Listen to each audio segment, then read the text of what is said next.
नमस्कार मंडळी, आता गणपती जवळ आले आहेत. जे चाकरमाने पुण्यावरून अनुस्करा मार्गे कोकणात जाण्याचा विचार करत आहेत त्यांच्यासाठी हा व्हिडिओ आहे. तर हा व्हिडिओ शेवटपर्यंत पहा. तुम्हाला पूर्ण रोडची कंडिशन यामध्ये दाखवण्याचा आम्ही प्रयत्न केला आहे. हा व्हिडिओ आहे 16 ऑगस्ट 2025चा. तर आता आपण कुठे पोहोचतो? आता सिंधेवाडी. शिंदेवाडीच्या पुढे आलो. सिंधेवाडीच्या पुढे आलो आणि पुण्यापासून म्हणजे विमाननगर पासून आम्ही सिंधेवाडीपर्यंतचा रोड चांगला आहे. आता पुढे बघू कसा आहे रोड अनुस्कुराचा पर्यंतचा.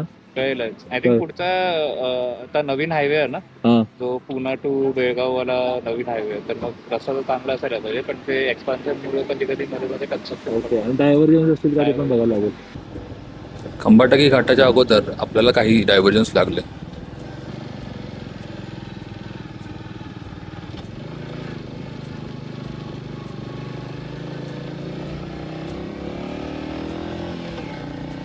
तर मित्रांनो, खंबाटकी नंतर तुम्हाला बरेचसे डायव्हर्जन्स लागतात इथे. आणि रोड तसा आहे, व्यवस्थित आहे.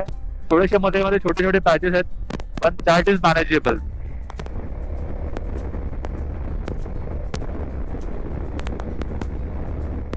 रोडचं काम चालू आहे थोडं थोडं इथे, पण खालून रस्ता आहे व्यवस्थित. जस्ट कराड मध्ये आलोय आपण. Let's see.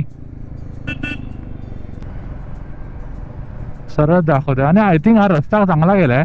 लास्ट टाइम इकडे थोडा खराब होता रस्ता. रस्त्याचं काम चालू होतं, पण आता हा रस्ता बऱ्यापैकी चांगला आहे. आता पुढे मला ट्रॅफिक दिसतं. आता इथून आपण राईट मारणार आहे अनुस्कुरासाठी. हा रस्ता खूप खराब आहे.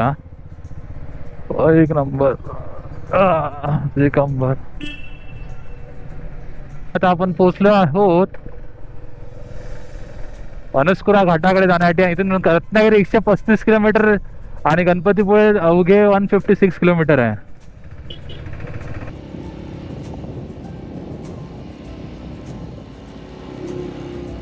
कराडवरून राईट मारल्यानंतर इकडचा पुढचा रोड एक नंबर होता. हा रोड तुम्ही बघू शकता किती भारी आहे आणि किती क्लीन होता.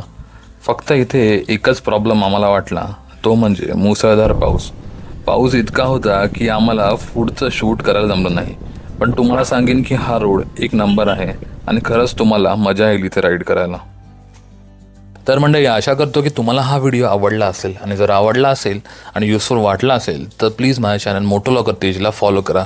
मी असेच नवीन व्हिडिओ तुमच्यासाठी घेऊन येत जाईन. तर भेटूया पुढच्या व्लॉगमध्ये. तोपर्यंत स्टे ट्यून.